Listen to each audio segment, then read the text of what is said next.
evening. Welcome to New Tracks. My name is Jim Kello, and I'm your host for this evening. New Tracks is where mentors help modelers build. Our goal is to encourage model building and help modelers like you develop the modeling skills, techniques, and most importantly, the confidence every one of us needs to build the models we really want. We want you to experience the thrill of saying, I built that. On each New Track show, the best model railroaders demonstrate innovative new products, modeling techniques, new technology, and answer your modeling questions. New Tracks is a great opportunity to have talented modelers become your mentors. If you're new to the show, welcome. If you've been with us before, welcome back. We hope all of you come back often and tell your friends to join us. We currently have over 1,000 subscribers on either our website or our YouTube channel. We hope that you'll become a subscriber. And on YouTube, all you have to do is go to our channel, New Tracks Modeling, and click on the subscribe button, ring the bell, and check all. You'll receive all the notices for the future shows and the login links. We currently have over 300 YouTube videos that you're also able to see a lot of the past shows.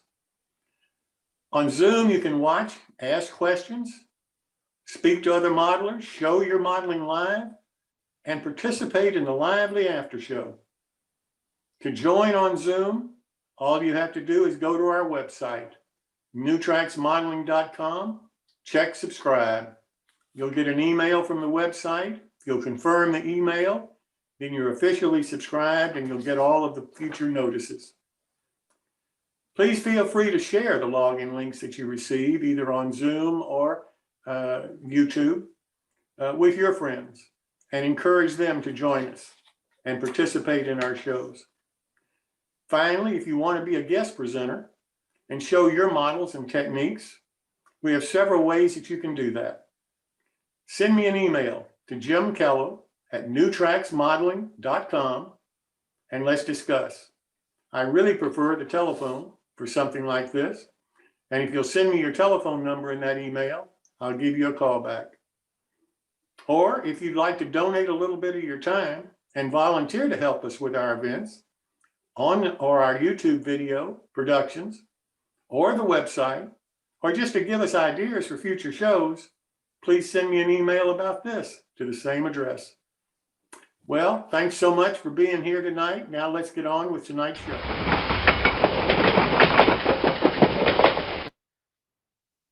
Well, good evening. I just want to make a few brief comments and then we'll get right into the show, because it's really full tonight. We've had one modeler who is participating with our current build-alongs suggest to me that we create some kind of a forum where the people that are involved with the build-alongs can talk to each other and share ideas and so forth. When I first heard about it from him, I thought, geez, that sounds like a great idea. But frankly, I don't know how to do it. When I mentioned this last week and asked for input from you of whether you like the idea, dislike the idea, think we need to do it, whatever, I got 0 replies. I didn't receive one single email from anybody saying they liked it, didn't like it, or anything. So we've got a management meeting coming up for the team this Saturday. And we're going to make a decision then on about this. So if you're interested in it, if you think it's a good idea, not a good idea, how to do it, please send me an email. It's Jim Kello at newtracksmodeling.com, newtracksmodeling.com, and then we'll have the information. If I don't hear from you, then I'm inclined, since only one person has mentioned it, to not try to find somebody to put the idea together and to implement it. So if you like the idea, please let me know. We have a lot of build-alongs coming up. We're scheduled now through March the 30th of next year with different companies providing build-alongs and different modelers doing them. And you can get all of the information about those on our website. And the website is newtracksmodeling.com.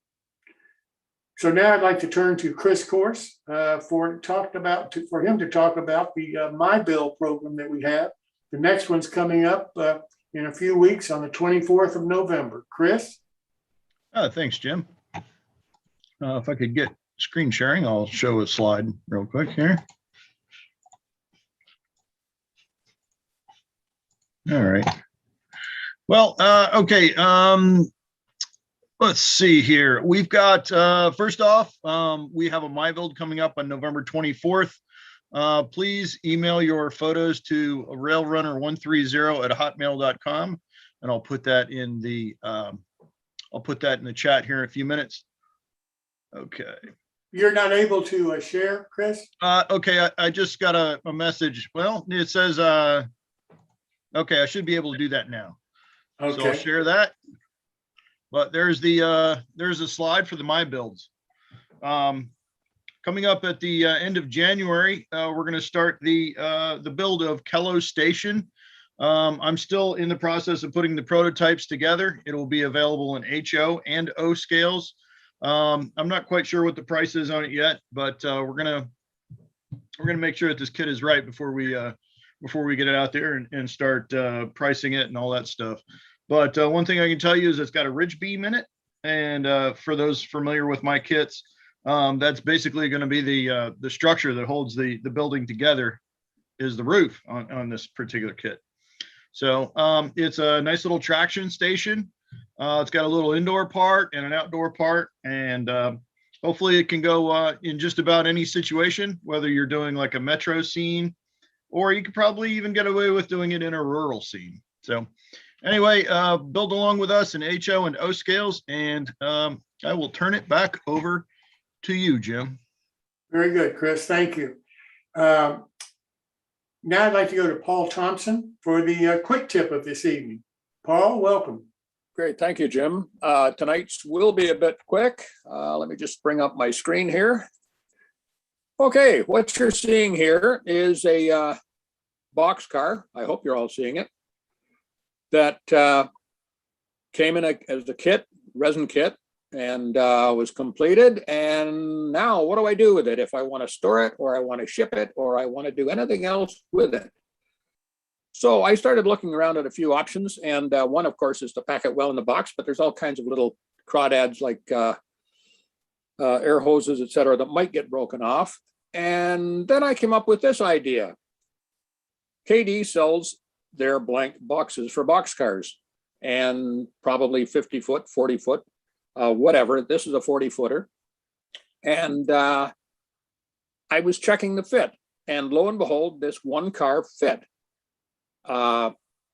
So this solved my problem. Bingo. There we have a nice secure place to put the car that you've spent so much time on. And by the time you're done with these kits and painting and all the rest of it, you've got a fair bit invested in them if you want to tote them anywhere. One thing I would warn you about is this is another resin car that does not fit, because as you can see right where my cursor is, the form for the KD cars will hit right here on this air tank. So it won't work with everything. So I would say be careful, but it's an option. And that basically is my tip for the night, guys, if you're looking for a place to put a secure model that you've done. Thanks. Paul, thank you so much. It's a great tip. Well, we've got an awful busy show tonight. We have a build along for Motracks, where 4 modelers are building exactly the same model in 4 different scales. Dave Schultz is building an all-nation kit, a waffle-side boxcar. Brian Schilling is building Nick Massey's ITLA kit in HO scale. Jim Murphy is building a LaBelle Woodworking Company's kit, the HO business car. And Mark Pogi, who owns Pogi's Trains in California, a hobby shop, is going to be our featured modeler. So to start off, we're going to go to the Motrack build along. And tonight is going to be Clark Kooning MMR that's going to address that issue. Clark, welcome. Thank you very much. What we'll do, we'll go to the share screen of the magic of PowerPoint. And hopefully everybody is now seeing the PowerPoint. How's that? Yes. Move you guys off to the one side. All right, so this is the build along. As Jim noted, there's the four of us doing this model. There's myself doing the N scale. Greg is doing the HO. Mr. Farquhar up in Ottawa, Ontario, is doing, or Kingston, I should say, and is doing the S scale. And in O scale, it's Phil out in California. So like everybody else, we got the packages, and basically they're all basically packaged the same. So there's my package. Now, when you separate the parts out, not so much. The parts are obviously a lot smaller in N scale. Now, one of the things that we talked with Jeff right at the beginning was that this was a small building in the first place. So when it came out in N scale, it is quite small. So we're going to talk about preparing the wood pieces, including a little texturing, stains, paints, and weathering. So the first thing I had to really decide was, what am I going to paint this structure in? And because it's so small, and it really isn't relative to the, it's relative to the scale being a smaller scale, but it is a small structure. So I didn't want to cover a lot of the detail up with a dark color, especially I wasn't sure how much the overhang would be on the roof. And I didn't want the shadows to really add to that darkness of the model. So I decided just to give it a light coat of gray. And you can see the size of the dime, Canadian dime with the blue nose on it, at the size of the pieces that I'm dealing with. All right. So I just went to, thanks to our friend Pat Rivard, who told me about this primer in Canada. I bought a can of this, well, I bought many cans of this gray primer, and it works out great. Now you'll notice I sprayed both back and front with this primer. For the deck and the supports for the deck, I use our friends at Hunterline, and I use some driftwood, which is a fairly light, and I didn't mix up the bottle. I just dipped my brush into the top of the bottle so that I tried to get a lighter shade. Now, if you wanted a darker shade, you can really mix the bottle up or go put your brush right down to the bottom and kind of get the dregs of the jar. But I just wanted a very light color, again, because I was concerned about the size of the model. And here's the deck portions all stained. And now for the other part, I thought, oh, what color am I going to paint it? So I decided to go with a vintage white for all the trim, including the windows and so forth. And now many of the kits, now this kit has this feature. Many of the kits, especially the older N scale kits, have on the end of their special piece of the wood, they will tell you in the instructions, use this piece of wood, and they'll give you a size. And then they usually put some kind of color coat on it. In this case, Jeff had used red for all the trim pieces, and it's just a little dab on the end. He probably used a marker or something. And so when you are using the correct size of piece of wood and you go to paint it, don't paint the red end. Ask me how I know. I did this in a real kit some years ago on a Glurcraft model, and I never did know what the hell size of wood I was using, and I was guessing. So don't paint the ends.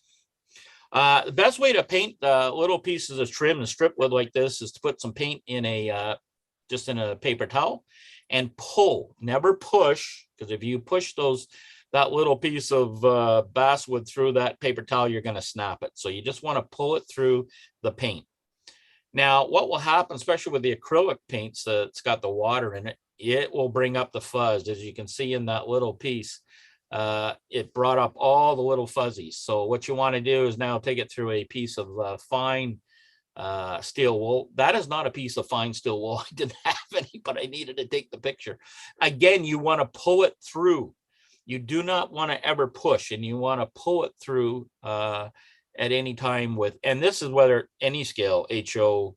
You never want to push trim pieces or little pieces of basswood through, because you'll snap it. So on the right hand side, you'll see we got all the fuzz off. It's nice and clean. So now we're going to assemble the platform. Now, one of the guys in one of the other builds, we were talking about the vertical sections of the corner and how do you hide them? I didn't do anything with them. Because I actually like the mitered look that was on the corner. So you can use either just the regular white glue, as a lot of people use. I like to use the yellow glue in that little applicator. And on the right hand side, you'll see I use some earth magnets, very small earth magnets, to hold it to my angle block, which of course is metal. So that was really secure. You didn't have to worry about them moving because those little earth magnets, they stick. All right, here's I always make 2 L's so that you know that those are 90 degrees. You've used your block, and when you put them together again, you will get a perfectly square piece. Now I do check it with the square, and you'll see the size of this piece. It's very small. Check the dime. All right, so there's those corners. I like that look. I didn't have a problem with that. Some of the other guys were like, I'm not sure if I like it. Now, you'll notice on the right-hand piece where my finger is pointing, there's a little bit of a nib, and that little bit of a nib is from the fret or the carrier sheet that it's cut out of. And you want to make sure you sand that off so it's correct and nice and flat. And here I am sanding that piece off. Now I also will sand that whole edge off around the I'll call it cribbing for the deck, in order to take off that little bit of burn that the laser leaves. And what that will do is open up the wood so that the glue can soak in. Otherwise, it sort of sits there and it doesn't glue as well as it should. It won't have the strength. So make sure you do a little sanding so that the glue can penetrate those pieces. All right. Pet peeve. Oh, this is one of my pet peeves.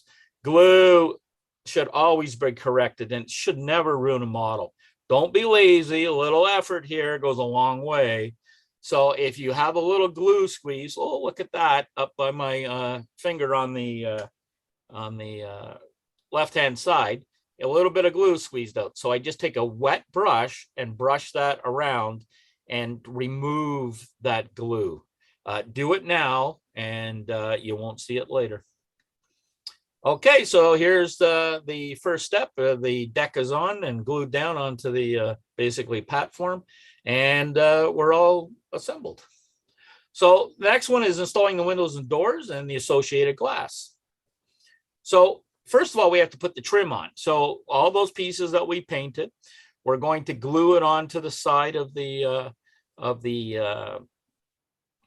ends of the building per the instructions. And you want to make sure that that piece is right tight up against there.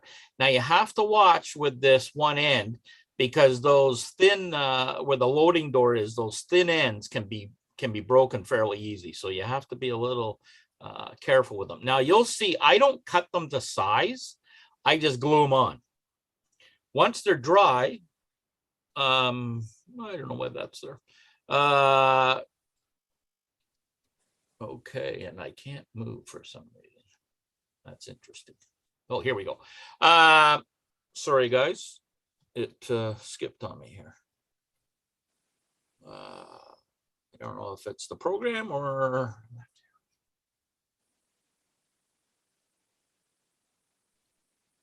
One more. There we go. So I use a scraper that you find like for windows and stuff. And I like it because it comes in a nice little handle.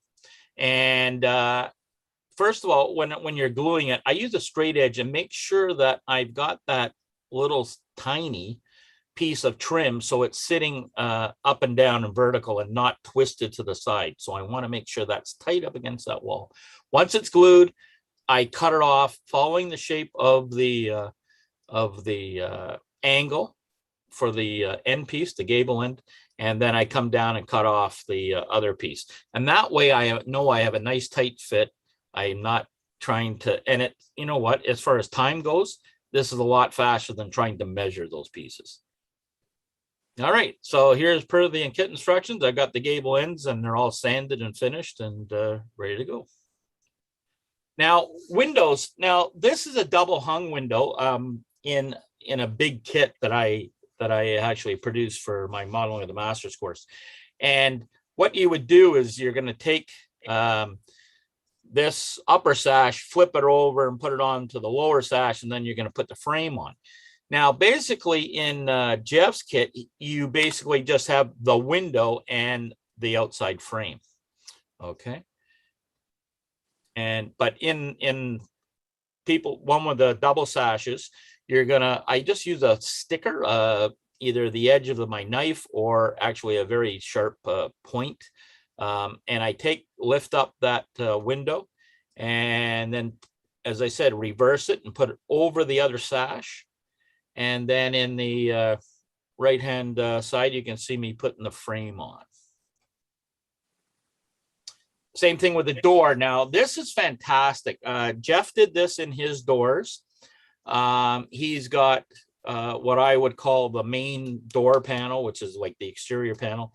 And then he's got the decorator panel or behind it. And then you have the frame. Now, again, these are huge pieces. I made these up just for demonstration purposes, but you do the same thing. Now, these are really neat because you can paint this decorative panel one color. You can paint your main door another color, and you could paint your trim another color. And then when you're going to take the door piece, you're going to glue it onto the panel and then put your trim on. And you can get fantastic color separation, and we'll show you that later. But I wanted to show you in a much bigger size than what it is in the kit. So here's the one in the kit. Here's the panel and the door, and then the trim. Now I painted these in white, and I did paint it in the same color as the main part of the building, these decorative panels. Now, it's really a crappy picture because I was using my phone instead of my good camera, and I couldn't really get the close-up I wanted to. There's what it looks like built. So you can see how you get nice color separation with the panels and so forth. I know in some of the kits there was plastic windows and doors. Some had laser kits, and we'll talk about that as well. One of the things that Jeff did very nicely was this fine detail, and this is for the loading dock. This was really a nice little piece in laser cut, but it's pretty delicate, so you have to be careful.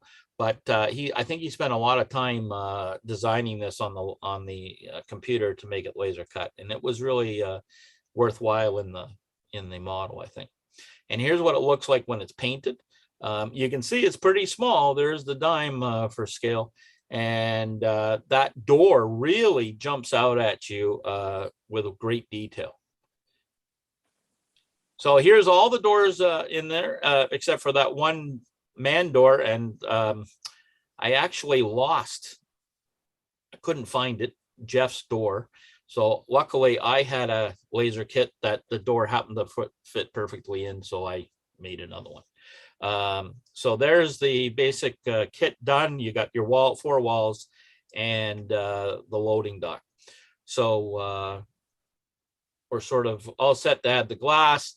I just used the styrene that was in Jeff's kit and glued it in.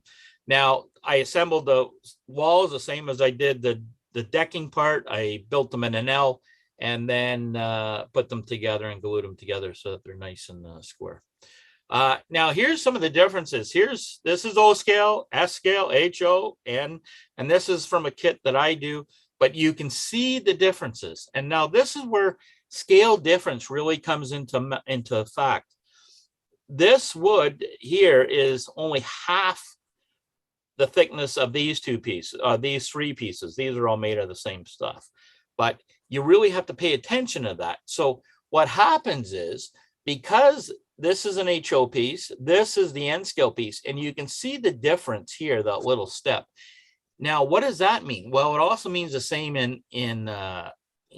for windows and doors. Here is the material for an N scale door. Here's the material for an HO, and you can see again the size difference. And the reason is you've got to fill this difference of the thickness in the windows. Here's the HO piece, and here's N scale. So you can see the difference that you have to adjust for, and that's where a lot of manufacturers, and maybe Nick can even talk about this, when you're doing N scale, there's some stuff that maybe you can't do in N scale. You just cannot do it properly because of the size of the building. So a lot of manufacturers just won't do an N scale building, even though they'll do it in other scales, because of the compression and because of the different sizes.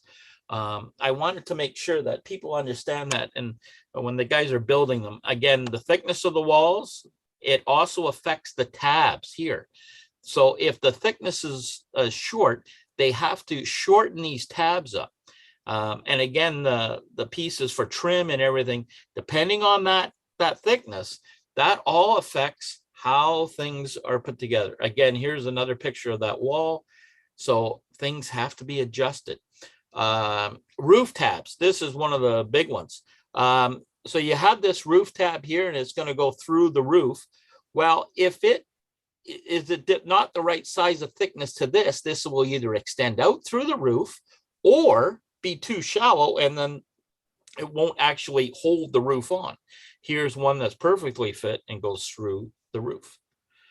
Now, in the N scale kit, I found that this paper product that Jeff was using, these were pretty tight and they did not fit on those tabs. I sanded the tabs and I had to widen out the holes a little bit for the pieces to go through.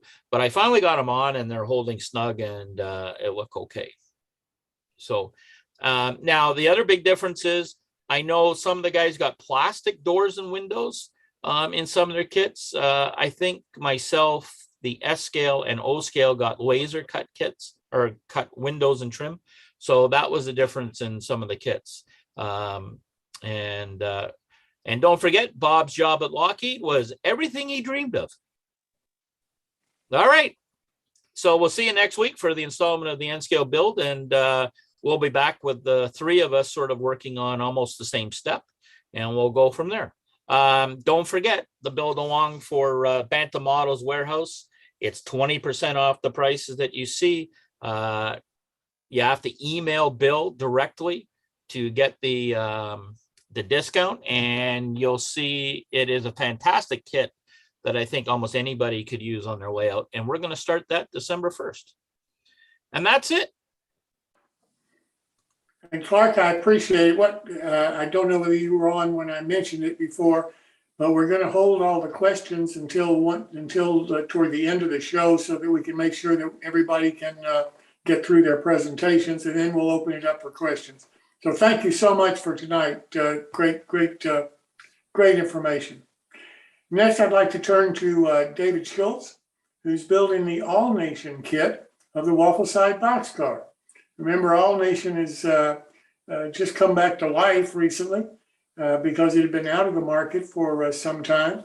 So we're happy about that. And Dave, I'll turn it over to you, sir. Well, thank you, Jim. This is kind of new for me. So if there's any mistakes, or if I trip over myself, you'll understand. A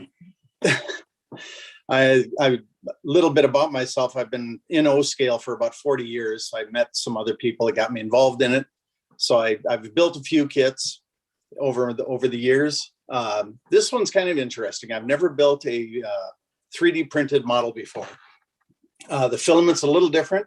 Took me a little bit to get used to it. So we'll share some of this stuff so you guys don't make the same mistakes I did. I had to replace some parts that I broke, and but it goes together fairly well.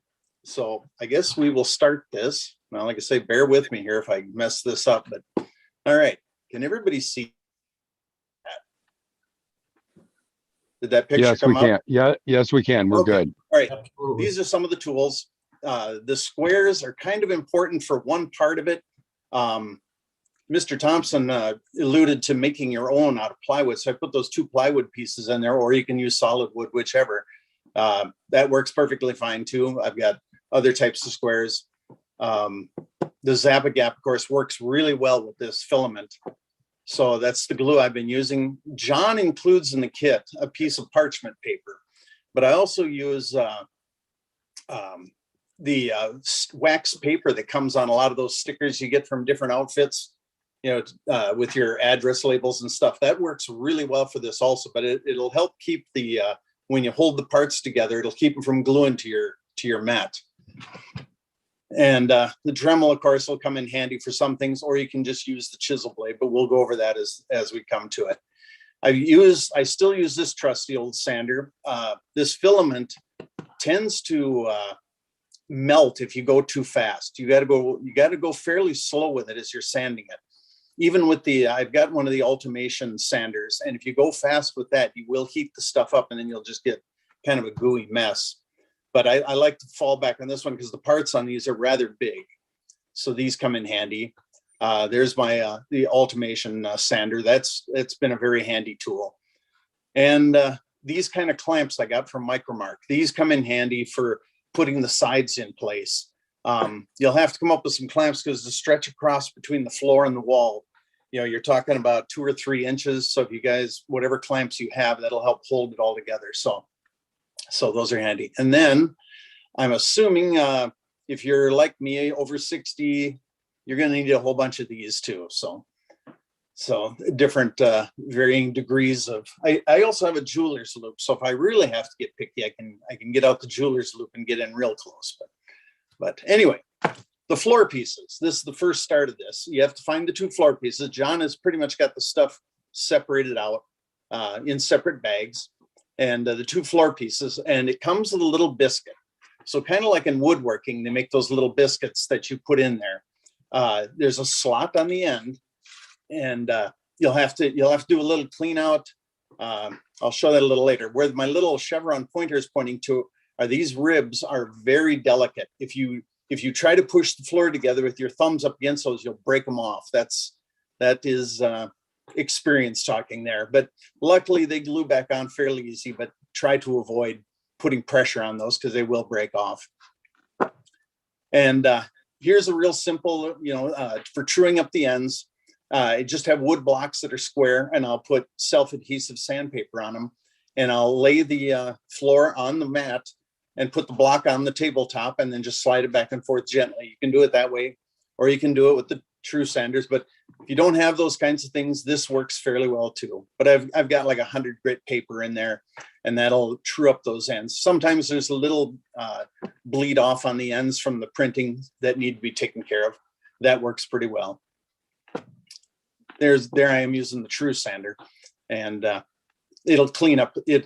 If you put the ends together without doing this, you'll see there'll be little gaps here and there. So you do need to clean up the parts a little bit. And then the slot in the end, I found that on one of the first kit I built, it wasn't a problem, but this one here, the slot had closed in a little bit. So I took the Dremel on the slowest speed, and I went down through there and cleared that out. But you're going to have to go in with like a razor saw and clear out, because it doesn't really cut, it melts. But it's not too big a problem. Go in there with your razor saw and kind of clean it out. But you just keep working at it until you get the biscuit to fit in there. There's the biscuit. I like to modify the biscuit a little bit. It doesn't have to be that square piece that you get originally. You can trim it up, make it, biscuit shaped if you want, like a woodworking type biscuit. So I tend to, I cleaned out the slot as best I could, but the ends, of course, got rounded from the Dremel tool. So I just rounded the ends of the biscuit so that the biscuit would fit in there, and then simply put a little super glue on both halves, and voila, put it together. And you'll have to push from the ends. Don't push from those ribs on the sides there, like I say, they will snap off, but you can just push on the end, you can work a little bit. And then you want to have some kind of straight edge to make sure your floor stays straight. Now I just used my tabletop, put it down on the tabletop and made sure that the ends were even across. And once the super glue sets up, you've got your floor put together. Then we move to the sides, and a lot of this is just going to be homework for you guys, the ones that are following along here. You've got to clean all the sides. There's 4 pieces, a right and a left, and then right and left of one side of the car, and then a right and left for the other side. If you flip it over, you'll see that this line where the pointer is pointing is where the floor is going to attach. So all of this peels off of here, which is kind of unusual. When I first saw the kit, I wasn't sure where to go with this, but that does remove. And then underneath that, you're going to find these little tabs, which are the support tabs for the printing process. Well, once again, you'll either have to use the chisel blade and go in there and remove those little tabs, or you can use your Dremel, but it'll melt. But I've done both. Both work. The chisel blade works well, but you got to stay clear. You'll get yourself cut with the chisel blade if you slip. And there it is, cleaned up, ready to go. Now, right down in that lower corner, and I think I have a picture here pointing to it, there's a little dip. I'm not sure what that is, but I take that out of there. And I think, yeah, anyway, there's a little dip here in the bottom corner. You've got a straight edge that goes from one end of the car to almost the other. And then there's that little part hanging down there that I remove. Take a razor saw or whatever and just remove that. It's not hard. And then you might notice at the bottom, when you clean all this up, that you can see through the car. This is not going to be an issue because the floor glues in there. And once the car is painted, you'd never know that was there. But the first time I saw that, I kind of panicked and thought I'd gone too deep. But it really hasn't. It will be covered up, so it's not a problem that way. Then I like to remove the grab irons. These have solid grab irons. It's a copy of what Walthers had done. And so John just 3D printed the car as he originally got it. And that's fine. If you guys don't want to remove them, you don't have to. But I take a chisel blade and I'll cut on the one side first. And then I chop the other side down. And then I go through and remove the grab iron. And we'll replace these with wire. And then I'll show that here in a little bit. But then we'll replace these grabs with wire. It'll give the model a much finer look. Then what I'll do is after I chisel those out of there, I use the round blade, the X-Acto round blades, and you can just lightly scrape on the car and remove that stuff right down to the car side itself. It's really amazing how smooth you can get it with those chisel blades. It also works on, you can see a little bit of this spider webbing that goes on. You can go around with that curved blade and remove some of that spider webbing and clean up some of the waffles. If that's a problem. Mine were pretty good. This one here you can see has a little bit of dimples in it, but you can go through and put a little Bondo on there if you have to. But I think that was the only one that I had that had a little bit of a deformity to it.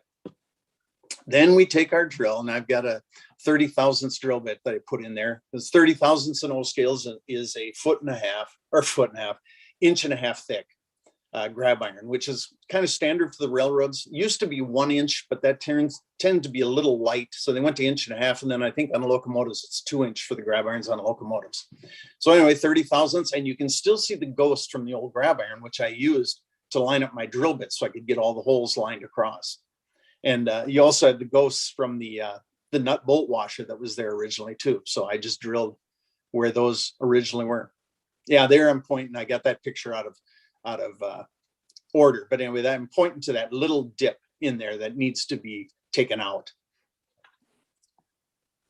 There's the side all cleaned up, holes drilled, ready to go. This is something you guys will have to work on for this next coming week. Like I said, there's a lot of cleanup on these parts. Then the end pieces. You can see here I broke off one of the tabs where the crossover platform will mount. Well, not too hard to find a piece of 60 by 80 thousandths styrene and glue it back in there. I use a wire brush to clean these parts up. It's kind of amazing. It works really well for taking that spider web type stuff off of there. And you can be fairly aggressive with it, but these little tabs that are sticking up, if you get a little too aggressive, you'll get what I got right there. Snap one of those off, and when they go flying, there's no finding them. So I just take a piece of styrene and I glue it in there to replace it. But if you're careful going around those parts, you won't have to do what I did. but that's how you clean up the sides. You'll make them look good. You'll have to clean up some of the flashing around the edges, which any kind of sanding block that you have, you'll clean all the flashing off of there. And then here's one problem you'll have to take care of. That piece that the pointer is pointing to is a little thick. There's a groove in the end. You can kind of see where the floor is going to fit into. Well, that piece that the pointer is pointing to runs into the center sill. So what you're going to have to do is cut away a little bit of the center sill. Now, originally on the first car I built, I ground down that hanger piece, but I didn't like the look of it after I got done. It was too thin. So instead, I'm going to cut away a little bit of the center sill to make sure this part will fit and will fit squarely like this. You can see the floor is put into the notch. The end is square, and that hanger now fits in there because you'll have to, whatever you want to use, you can use the Dremel again if you want to cut that away that way, or you can use the chisel blade and just work at cutting it away. But just keep fitting the part until that fits in there. We'll worry about gluing this stuff later. Yeah, that's just another shot of the end cleaned up with the, there's the wire brush that I was using, a little brass wire brush. And amazingly enough, that'll clean those up. And this stuff is fairly tough. It holds up very well. You'd think that would scratch it, but it doesn't. It's amazing. But it'll clean up all of this little spider webbing that you see on there. And then you see the one little piece that broke off up there. And that was being a little too aggressive, but we got her cleaned up. And then these are the two pieces that'll fit the walls together. The car sides will mount into this. And once again, you'll have to do some cleanup. A little bit of flashing here and there. Some of it is support for the 3D printing. That stuff will have to be cut off and cleaned up. And I think, yeah, there it is cleaned up. The one on the bottom is cleaned up. The one on top is not. So you'll have to get that. And then the sides will glue into these, and we'll do that next week. So that is as far as this goes for this week. You guys got your homework cut out for you. A lot of cleaning, a lot of sanding. Next week, we will start gluing the sides together. We'll put the ends on the floor. And by the end of next week, we should have a fairly decent looking car. So I'll turn it back to you, Jim. Dave, thank you so very much. That's fantastic. And as I said, we're going to hold the questions until everybody finishes, and then we'll have all the time we need for questions after that. The next one up is Nick Massey and Brian Schilling building one of the ITLA HO kits. So gentlemen, welcome. Okay, thanks very much, Jim. Thanks for having us tonight. Just want to walk you through a couple of slides to give you a bit of an introduction to the kit and some of the parts and the materials that we're using here, and then Brian will take over and start doing his magic. So let me share my screen if I may. You guys want to tell me if you see that? Yep. You got it? Okay, thanks. Okay, great. So here's the intro building. I call it the intro building only because we produced this as a little bit of a clinic kit that allowed us to show a lot of people in various build-along clinics the features of our ITLA designs. So this is a little laser engraved masonry wood kit. And we're going to show this to you through the next 4 weeks. And Brian Schilling, an accomplished modeler from Toronto, will walk us through some of his tips and techniques on putting it all together. Just to give you a bit of background, you might have seen this photograph on the website for this particular kit, but I'm going to walk through it a little bit. Most of the material here in the center of the photograph is MDF, so it's 3mm or 1/8 inch MDF thick material. This is our standard material we use for making our walls and structure kits from, and even our elevated railway structure kits are built in this material. Very stable, very easy to work with. The laser engraved details that we can get in this through our process into the material is really what sets the kit apart, I believe, and gives you the opportunity to kind of do some neat stuff with paint and weathering. One little tip I'll share right now, when you look at these components and you wonder, well, how do I cut them out of the sheet? One thing I don't recommend you do is to try to snip through this with a number 11 X-Acto, because you could break the blade or you could send some shrapnel flying. What I like to do is honestly push the parts out from the back side of the carrier sheet, and the small nibs that I have in there holding the parts will just break away free, and then you can just sand those off lightly with a sanding stick. And Brian might touch on that a little bit in the near future. Trim parts in this kit are in both birch plywood here, you can see my cursor, and also in laser board. Window frames, you can see where my cursor is right now, are done in the laser board. We'll also recommend to you guys, and Brian will touch on this too, some of these components will have a laser burn, and Clark mentioned this in his presentation a little earlier. That's part of the process of laser cutting and manufacturing kits. So these parts will have a bit of a burn on their edges.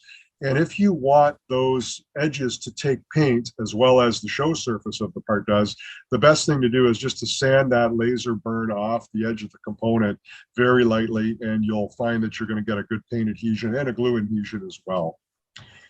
The structure is configurable, and I want to make that point to you early because you'll need to decide which way or which configuration of walls you want to use in this case, in your case, I should say. So you can build basically the 3-inch square building that's shown here, 4-wall building.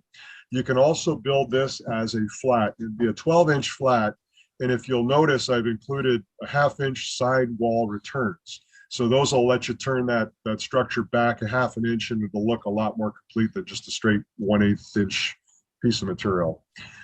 So that's an opportunity for you to consider, as well as a shallow relief. So you could take 3 of those walls and put them 90 degrees together, and you could kick one wall aside, and then you could have a shallow relief building that's about 6 inches in length and 3 inches in depth. Something to consider. Window headers and sills are separate parts, and you can see them. I'm circling them here on the MDF component sheet. And those are separate parts, and the neat thing is you can paint those without masking, obviously, and just push those into the wall panels later. The structures that we produce are mainly intended to be built flat on your work surface. So the walls are designed such that you lay it down, backside down on your work surface. You can press the window frames down into the wall opening, and then you press your painted window sill and window header in after that. A lot of the details can also be built while the wall is flat, can be added to the wall section. You could even put your signage on in that configuration before you wall up the structure if you chose. So lots of options for you. So in summary here, Brian will demonstrate a couple of methods for painting and some neat construction tips. Along with his guidance, please refer to the instruction set that we provide with Kit, and there'll be some homework obviously between these sessions. Also, paint and assembly articles are available under the specific tabs on my website homepage, itlascalemodels.com. So without further ado, I want to turn it over to Brian, and let's see what you got going on, Brian. Good evening, everyone. I'm not really sharing screen, but I do have my camera on. So if you want to put it on speaker view, it'll probably be easier to see what's on the camera. Right now, there's a whole bunch of pieces just kind of laying on my table. So I'm going to kind of talk a bit to this. So as Nick had mentioned, the kits come assembled flat, well, in flat and with all the different pieces and so forth, so that you can either take them apart and start doing what you want to do, or you can start preparing them while they're all still in their carrier sheets and so forth. So I've gone through a couple options here on some preparation just to kind of show what I would kind of typically do. I will typically take and I will spray down the parts with just like a flat gray kind of finish, and there's all sorts of different types that you can use. I like the Krylon chalky as for this. You can use a kind of like a primer or whatever. There's also different colored ones that you can use with. Some of them have a chalk finish, some of them do not. I don't suggest using anything with a shiny finish, if at all possible, unless you're talking detail parts, just because getting the shine off becomes more of an issue later on. So Nick, when I've seen him do the kits that he does, usually what he will do with those is he will basically spray the wall surface that's brick with a basically it's don't know if I've lost the actual color. Well, red oxide primer paint, and when it sprays, it's quite obscenely dark. And you may be a little apprehensive when you see this, going, what the heck am I doing here? But once you start dealing with the weathering and the washes and everything like that, it will tone right down and look quite nice.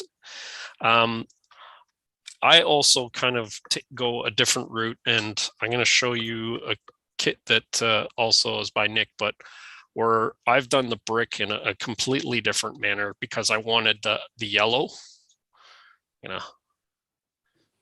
Okay, hopefully that kind of shows up. I know my camera kind of goes a little wonky there, but I've actually done where I'll go and use the Hunter stains, the Hunter line stains, to actually get in the crevices of the brick, just because I actually kind of like the darkness of the crevice to accentuate the brick itself, especially when you're going with lighter color brick. Number of the buildings that I have just so happen that they're more yellow brick buildings, which was not necessarily the intent, but they're the buildings that I've chosen to model type thing. So I've gone through with this, and I've almost used the Hunter line kind of rust color as a wash in the grout lines. Then I go and I start dry brushing the brick color on the top. So we'll talk a little more detail about that later, but you kind of come up with a different, and this is it's still rough, but just kind of the idea is I've gone with the darker stains. Hopefully that looks a little better as the base. And then I started dry brushing the yellow, and then I'll spot hit it with some brown and orangey, just to kind of, because I've pretty much never seen a yellow brick building where the yellow is without some sort of texturing and color to it. And then the last steps will be sitting there and using different types of washes or chalks or whatever, just to dirty and gritty it up a bit. So the only thing I wanted to kind of show on this is I've kind of taken a little bit of the stain. Sorry, I'm looking at my screen. It's looking a little fuzzy with but in these areas here, I've actually taken the Hunter line stain and just dabbed it in there, just to get that kind of the crevices to start popping a little bit. And then I'll go back and I'll dry brush different textures of colors on the stone paints in order to pop that out. So what I did with this building is basically exactly what I'm talking about. Actually, let's turn to this side because you can see the brick. So I've done that exact kind of methodology with all of this. So on this one here, you can kind of see all the crevices and everything, and then just dragging the dry brush of the paint over the top in order to kind of hit the top pieces. On this building, there's a lot of real texture, and actually in the kit that you're being given, that texture is also being replicated. So you're going to have the option to kind of get that level of detail in there. So what it does is gives you a nice base if you do choose to go with the kind of dry brushing technique. Now, with the painted version, this is basically, I've hit it with that red oxide paint, and then I've just completely done it with just a like a chalky gray wash acrylic. And I don't use anything but like the cheap kind of Americana or folk art or whatever acrylic paints. Mix that with some water, get it to a consistency that you like. I would suggest trying it on some different stuff before you do your final piece. And what's good about the kits is there are a couple pieces that you can kind of pop out and use as samples in order to just kind of play with that just a little bit. And then that wash just completely toned down that red, so that now you've got that kind of red brick look. Now, on this other panel, I did something a little bit different as well. Let's see if I can get this.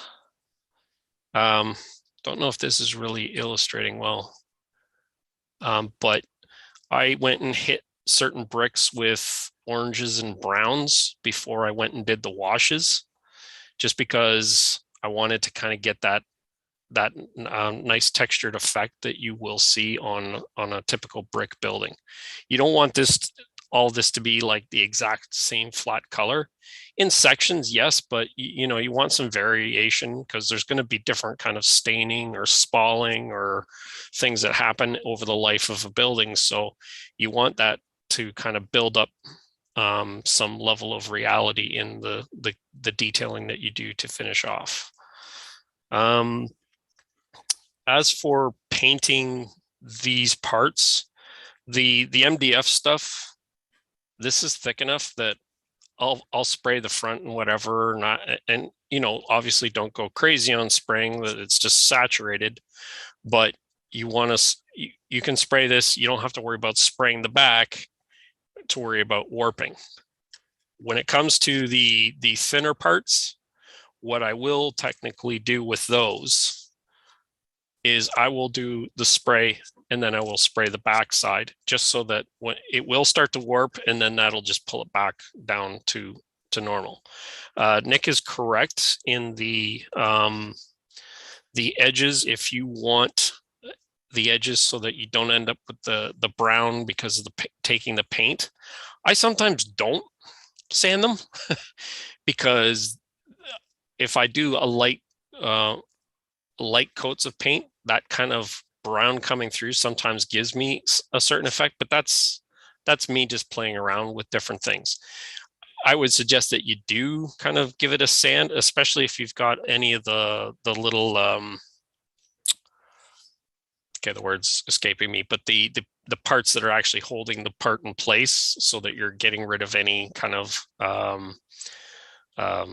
problems with this. I think you might be able to see on this one right here, that's where the piece was attached to the carrier sheet. So just sanding that down just a bit so that you don't have any fit issues.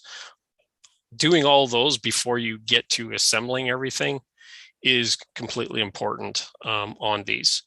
Now, what I found with the ITLA kits is I've had no problems, typically speaking, that parts will not fit where they're supposed to, but it is wood, and sometimes you do have a higher moisture, so the humidity level, you might get a bit of swell and whatever, so you just have to just a little sand on the edge or whatever type thing. But typically speaking, these will go together quite nicely.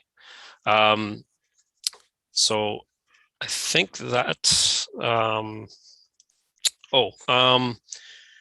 if you want to paint these where you're leaving things in the carrier sheets, sorry, some of like these doors, I've painted them in the carrier sheet.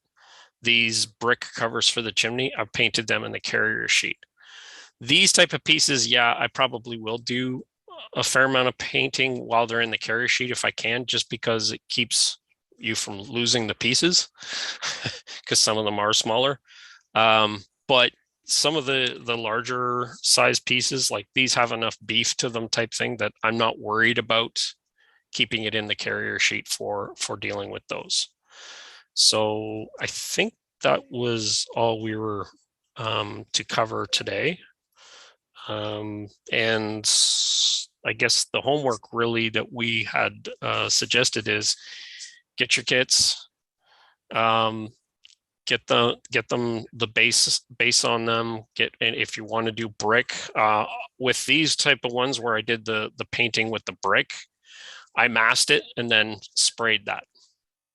I masked it and I sprayed this type idea.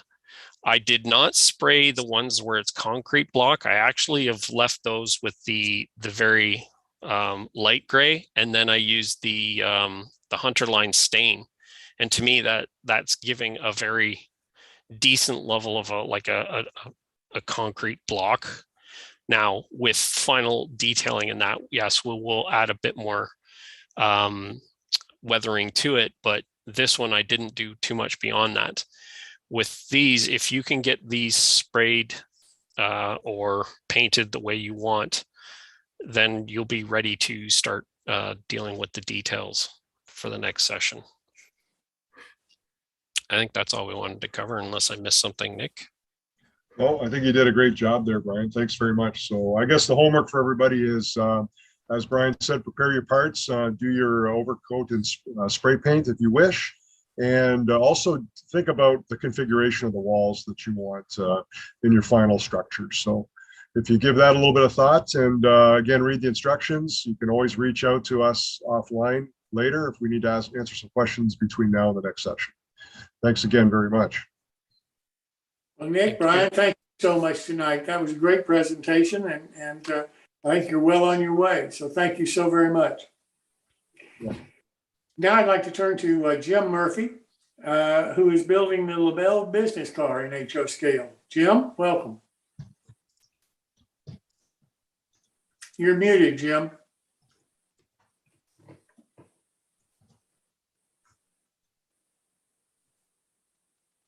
You're muted, Jim.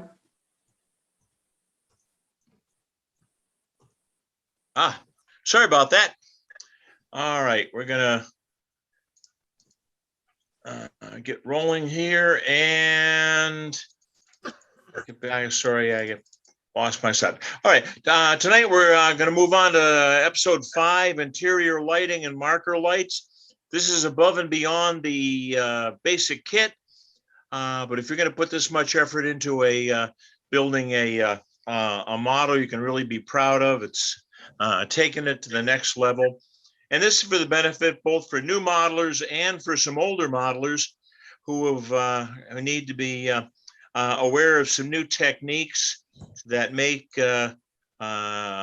marry electronics into the to the cames. First thing we want to do is take some trucks. We're going to have to bring electricity from the rails up into our model. I decided to use an old pair of Central Valley trucks, which after 50 years are still some of the finest ever made, and clean off the old wheels.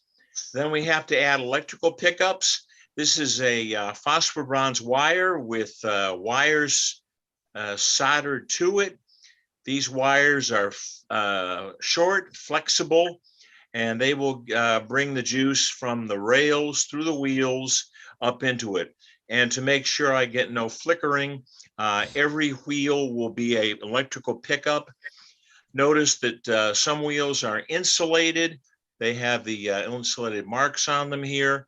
The other side are not insulated, meaning the axles can pick up juice as well as the frames. I put a little dot of paint on them to remember which is which. I want the insulated wheels on one side of the car and the non-insulated wheels on the opposite side of the car to avoid any potential for shorts. The way it works, taking power off the rails, I'll start with a simple case of putting DC on the rails. I pick up the plus and minus from each side of the wheels. I then put it through a rectifier. This allows either side, whether it's plus or minus coming in, is converted to DC power at the same voltage. In other words, it comes out this terminal on the rectifier. That I put a white dot on that so I know which is plus. I put the plus to my LED, and I'm going to be using LEDs exclusively now, no more incandescent bulbs. Go out on the negative side through a resistor, which limits the current through the LED. If I put any more than 3.3 volts through that LED, it goes poof, and that's no more, like a flash bulb, no more LED. So you have to limit the current or reduce the voltage whenever you're using an LED. In this case, I first reverse the polarity so it's correct, and then limit the current with a resistor. When I polished the rails with that Dremel wheel, it was not enough. I found even on the test track, I couldn't get good conductivity.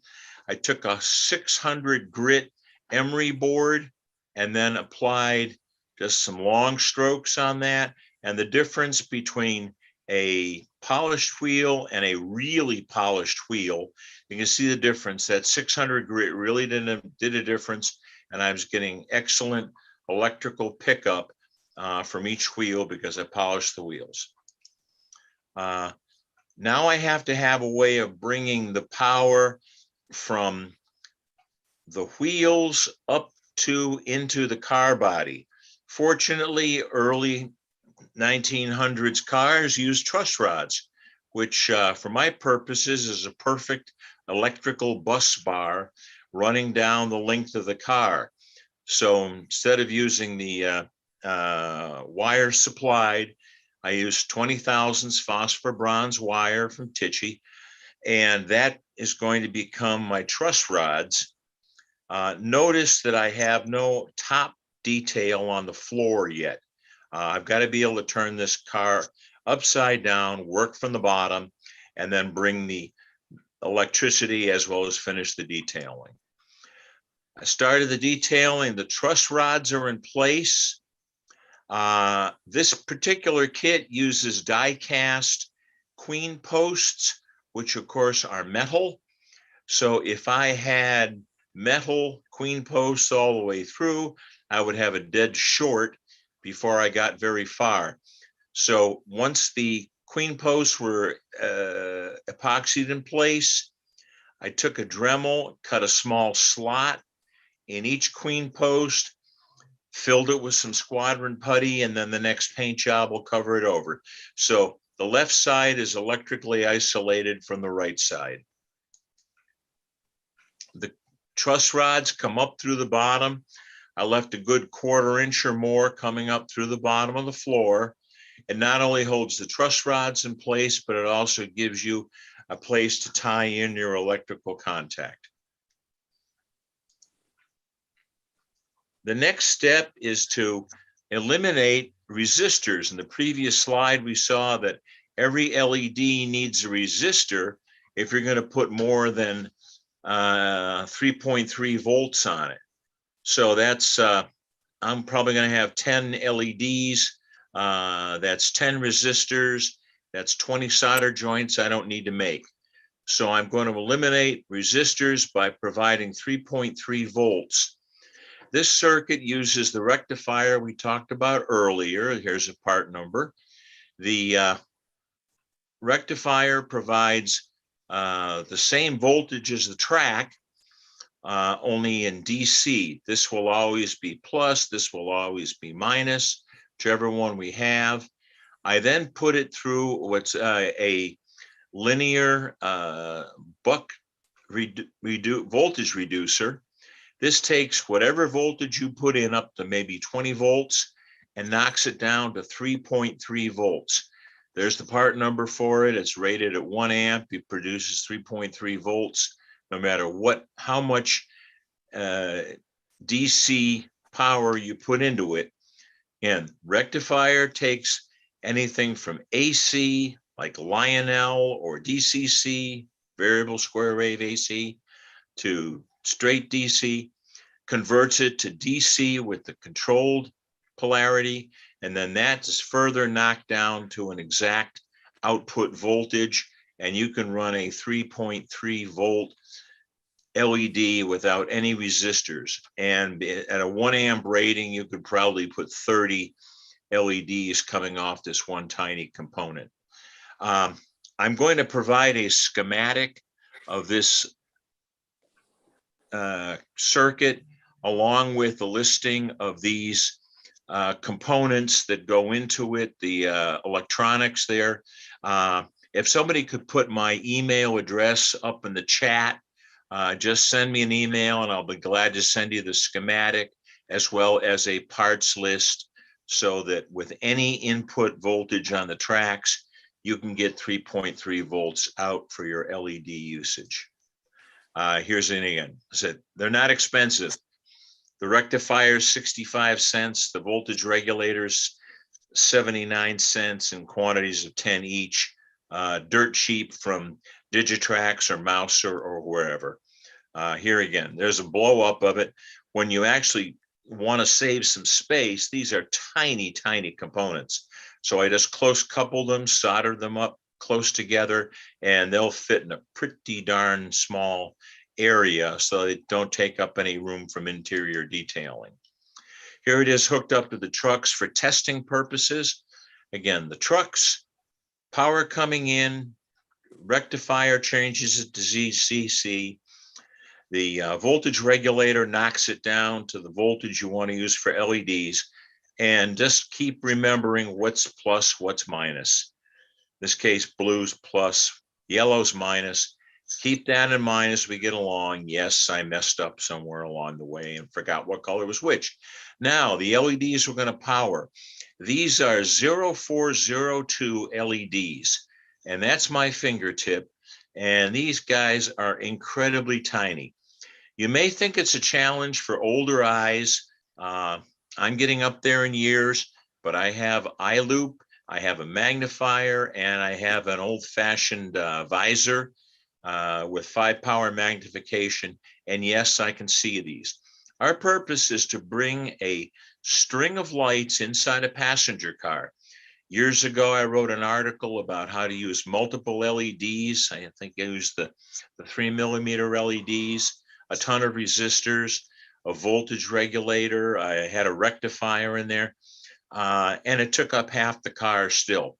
Our purpose here is to be able to use some of this new technology and reduce the size of our lighting and increase the light output. You'll be surprised how bright these little guys just are. Here, all the components I need for this lighting bar are some 10 thou phosphor bronze wire. I like it just because it's stiff enough to work with to make a light fixture. And it's very easy to solder to these tiny LEDs. As soon as you take the LEDs out of this container, they go everywhere. They are tiny. They're 0.4 of a millimeter long. What this is double stick tape. I happen to use poster tape. Before you even open the package, get this poster tape down so that your LEDs land on sticky tape.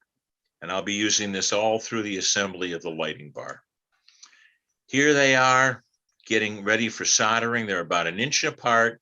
This is solder paste. It's available from DigiKey and a few other mail order houses. It includes liquid solder or fine powdered solder and flux all in one. Very easy to work with, and it's used for surface mount components, which these LEDs are. Spacing about 1 inch apart. Here it starts to make maybe a little sense. The LED face down, a dab of this solder paste on the back, and there's the tube of solder paste. Well, we're talking about pretty small components, but if you use a magnifier, you can see it as well as I can with my camera. Start pulling them together. This is again on the sticky tape. I made them about 1 inch apart, and I solder one side all together. In this case, the positive side all gets soldered together at once. And the reason I do this is so I can check and check and check. This is one of the LEDs turned on the backside, in which it's lighting side up right here. These are all being soldered in the downhand side with the lights facing downward. I build a string as long as I want to go the length of the passenger car. The way to tell the difference, look very close. One side of the LED on the pad has a minus sign on it. That's the negative side. The other side has no sign. That's the positive side. So what I've done is I've soldered the positive side of the wire all along 1 inch apart and do each one of those. It takes a little manual dexterity, but once you've start going, it's just an assembly line. Just keep one after the other. Do all the positives together and then check them. I've got a positive wire here. Use an LED tester. This particular one is from an outfit called Microlumina LLC. Microlumina is on the internet, and it takes a 9-volt battery and it knocks it down to current limiting, so you can directly test an LED. I put one wire under the common positive. The other one, I gently touch the negative side to each LED while it's still under assembly. That says I've got a good solder joint on the positive side and that each LED works. Here again is a 5-ounce tube. It's a few bucks for that solder paste, but there are applications when it's just nothing else will do the job. To put the negative wire along the same side, I use masking tape to hold everything in place. Put a dot of solder paste on each negative side. Do it one at a time and test it, test it, test it. Every time I make a solder joint, I test it just in case, and I've made some mistakes along the way. So test every time you make a solder joint. When they're all soldered, you turn it over on the front side, and you can see the amount of light that you get out of that. And that's just 3.3 volts on top of that. And I have a light bar that's going to light up my passenger car interior. And also, because it's so tiny, it doesn't hide the interior detail.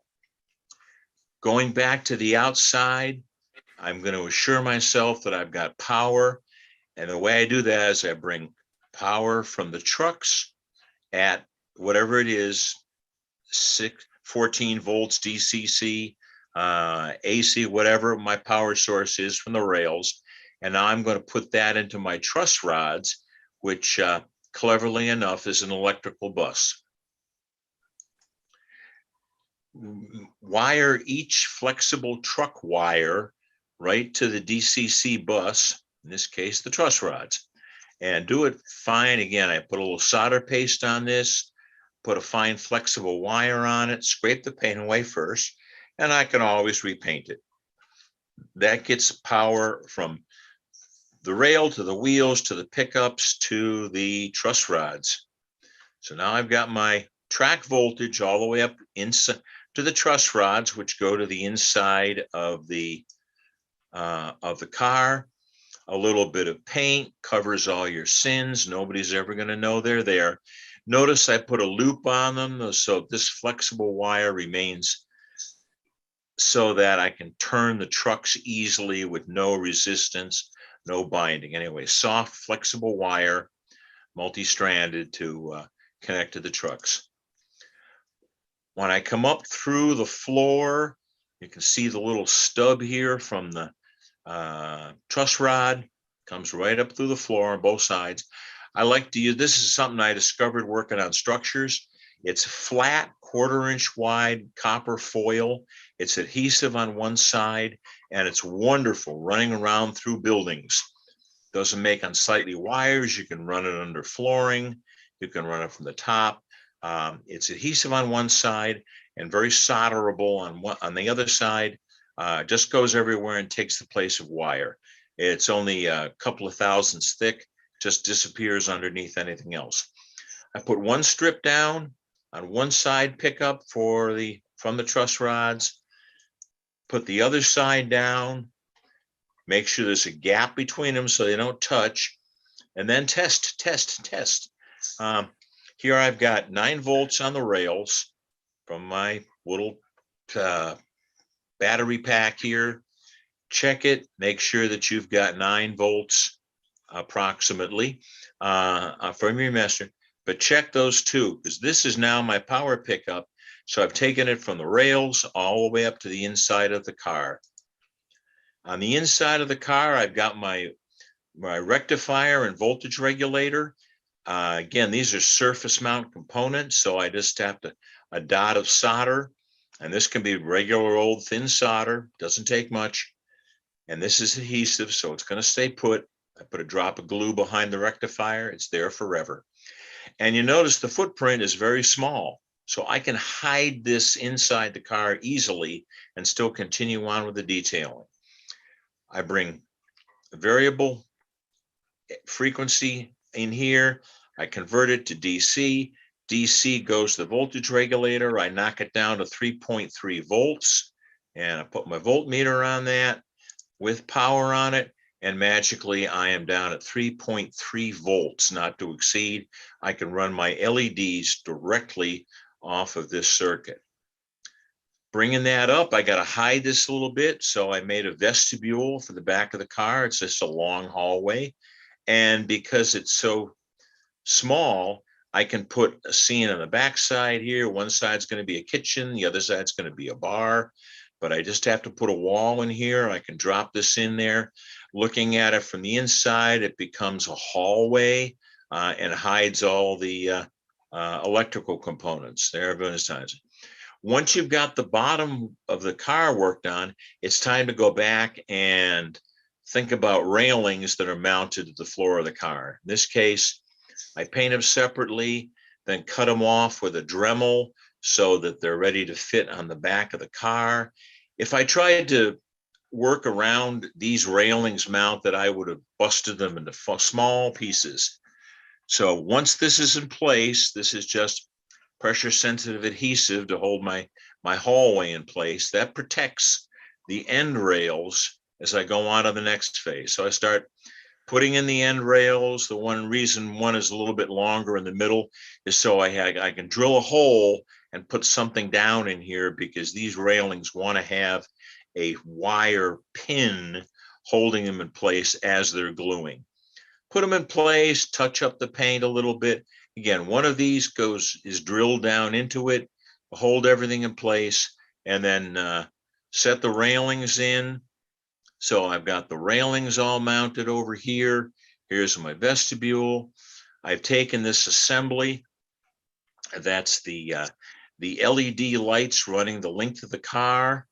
And because I wanted to mount them up a little bit higher so they'd be in the clerestory, I put a little spacer block in here. Always remember at this point to label plus and minus.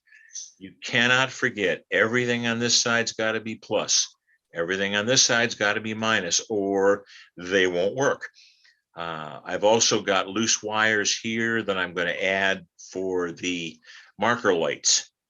By putting the marker lights in the car body and putting the light fixture now, light bar, in the car body, that can travel separately and it's independent of the power pickups. We'll get to these later. Another shot there showing the all the wires there, and the beauty of these flat strips. These things, they're available also from Micro Mark. It's flat copper strip. Very handy stuff to have around. But again, everything is completely separated. The roof is loose, the car body's loose, and the car floor is separate. Now I've got them all together there, ready for assembly. Let's put a little coat of paint on them to cover up the sins of the soldering. Touch up my railings, make sure they're right, and I'm ready to assemble the car. It's all set to go in place. And then I'll back up just a bit. When it's all assembled, these wires, the plus and the minus, will be soldered to wires up here, which are plus and minus. I left some sticking out. So all I have to do is do a little last minute soldering, and they could even be on quick connects if I wanted to get fancy. But to join the car, put the car body over the floor, 2 solder joints, put it on the rails, and you have an illuminated car that's got all 7 or 8 LEDs in the top. And as you can see, it's very, very bright. Also, the LED marker lights that are coming off that same bus bar are lighting that up as well. So we are ready to roll. This can go down the side. So our last thing, now that we can see inside the car, is going to be let it roll down the road or finish off the interior detailing. So until next time, which will probably be a week after next, we'll be rolling down the road. Are there any questions? Well, we're going to do this, Jim. I just had an email from Mark Posey's wife. And Mark is not going to be able to join us tonight because he was admitted to the hospital today. Oh, gosh, I'm so sorry to hear that. He went in for some heart test, I guess, Oh, this my morning. gosh. And My. the heart doctor told him that he had to be admitted to the hospital. So I told his wife my prayers are with him, and I hope everybody agrees with that. Absolutely. It certainly could happen to any of us. I know it's happened to me, and it's certainly a shock to your system. At least it was for me when I was told. So I wish Mark the best, and I'll get him rescheduled. So with that said, what I'd like to do now is open this up for questions, both for Clark Kooning, both Dave Schultz, Nick Massey, Brian Schilling, and Jim Murphy. If you have any questions about the build-alongs that they're working on, please ask them. So if you have questions, now's the time.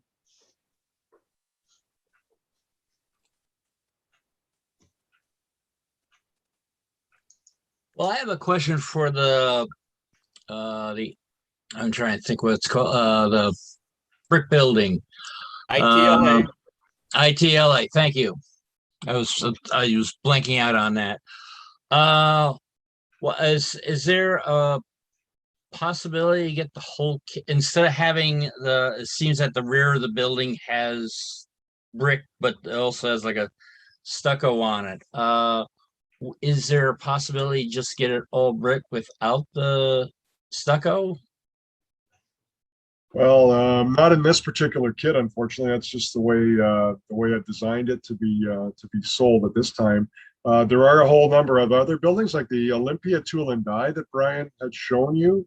It's a nice fully brick building with one rear wall has the loading dock and some spalling and stucco on it on the backside as well. But a lot of the majority of the walls are brick.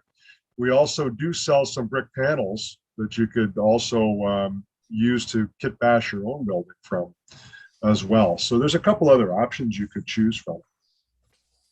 All right, thank you. Oh, you're welcome. No problem, Ed. I have a question. I don't see a hand raising. I don't see anybody out there. All right, here we go. Hey, Nixter, actually, I don't know if Brian's still with us. Brian, oh, there you are. What color of yellow were you using on that building? So I kind of have a collection of them right now, just because any brick building that's been yellow that I've come across. Now, I think you've seen my Seagrams. Yeah. I also had my Krug Furniture Factory, and then I had Olympia. Seagrams is obviously replicated after the Seagrams buildings in Kitchener-Waterloo. The Krug Furniture Factory was a furniture factory that was in Chesley, Ontario. They had very similar kind of colors. So what I found was that there's some yellow, but it's almost some of it's so faded to gray. So I couldn't really find a color that made sense other than you have to kind of go with the yellow and then fade it down with weathering and stains and stuff like that. Got it. But what I have kind of come with is yellow ochre, is because there are some orangey kind of color tones in there. Okay. And then I really was liking this folk art sunflower Okay. as kind of largely what I used, but that one I can't find anymore. So the closest thing that I've been able to find to it right now is this, it's folk art, but it's Daybreak. And I have a feeling they just stopped making sunflower because they tend to do this with these paints is all of a sudden the color is gone and something else, but it's generally similar or the same one. Yeah, just a different name. And then the assumption is you'll buy the new name, even though it's the same color. yeah, and it's like because I'm using small amounts of this at a time, like even with dry brushing, even though you do kind of use more because you're putting some paint down on a paper towel before you're doing it, you're still using this stuff kind of sparingly. So a bottle will last me a while type thing. And then when I go, it's like, okay, they've changed product name again. So what I typically do with these kind of Michaels or whatever your local establishment is that carries this type of stuff is I'll do like a paint swatch of colors if I'm looking for replacements, and then I'll take that with me, so that way when I'm in the store, I'm cracking these things open, because I always crack open the bottles just because I never trust the color that's on the label, so to speak. And then you can kind of see, okay, that makes sense that that's within the color. The good thing about doing this kind of thing is I'm never doing a building that, well, actually I'll take that back. I did the Grimsby station as if it was a brand new building, just because that was the choice I went as going for a building that was having its grand opening, so to speak. But every other building, it's the paint's worn or the brick is, got a little bit of age to it. Even if you're not doing heavy aging to it, no brick building is a perfect color. Right. So you can get away with a lot more in that. Okay, well, that gives me a good idea. I've got several shades of yellow. I believe I got some yellow. Yeah. So I was wondering if the buttermilk might work. It's totally up to what you see. Like if you've got a building that you're actually modeling that has this, the best thing you can do is you take pictures of the building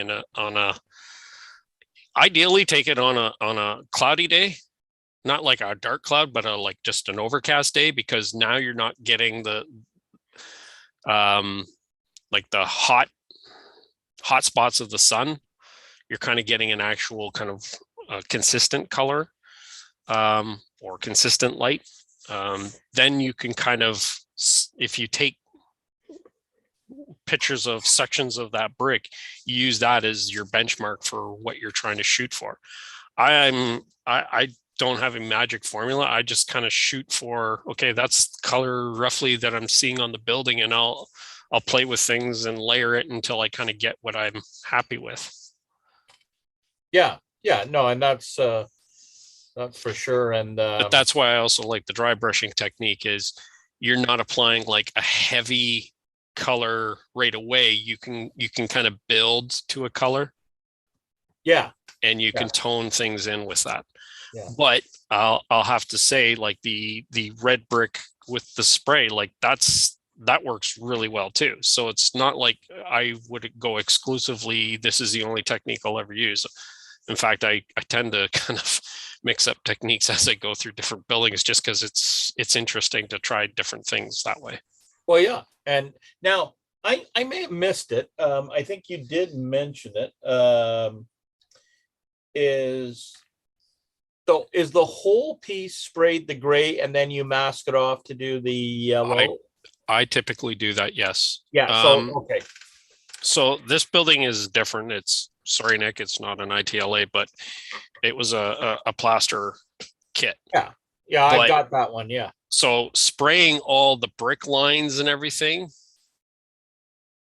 like spraying it gives you all the brick lines, then dry brushing over kind of builds, because this has the depth. But the great thing about the ITLA kits is they have the depth in the brick lines that you can really get a nice detail or like popping of the colors. Yep, got it. Okay, cool. Thanks for the info. No problem. Ryan, let me try to follow up a little bit. I've always had trouble with yellow. Every time I try to use it, it's a problem for me. What's your trick? What is your trick? What is your tip for using yellow paint on anything? Don't eat yellow snow. Never eat the yellow snow. That's a Canadian thing for sure. Canadian. Or use Um, yellow snow to stain the building. Yeah. No, I'm going to say that you have to have an intent on any building you're going to do. Now, if you're making up a building, or it's a building that it's not a building, it's just a building type thing, it's still better off to get pictures of buildings in your area or the area that you're modeling, whatever it may be, so that you can use that as the basis for achieving the color and the tones. Like I was saying with the Seagram kit, I designed the kit, Nick cut it for me type thing, but I had very clear definition of what those buildings were going to look like finish wise and everything, because I had a lot of history with those. If you don't have that, a lot of times, like, okay, I want to do a red brick building, but if you don't really know what a red brick looks like, or what typically red brick buildings look like, you're just gonna kind of, it's going to be red, but it's not going to be lifelike. So when it comes to something like a yellow building, I find that you kind of have to go with the grouts as a darker color, even though they probably aren't, just because it's going to give you that defined edge of the brick. And then you're building up the color. And with a dry brushing technique, it's easy to build up the color because you can go slow at it. And I won't lie, if you're going to go the dry brush technique, it's a longer methodology. Like, I probably take longer on a kit if I go that way. But if it's the way to achieve the result with the yellow, I've never been able to sit there and go, okay, I'm going to spray paint this building like I would with a red brick in yellow, and gotten the same way result. It just doesn't work. Yeah. It doesn't have the same. Whereas the red brick, like I was showing with the one thing here, I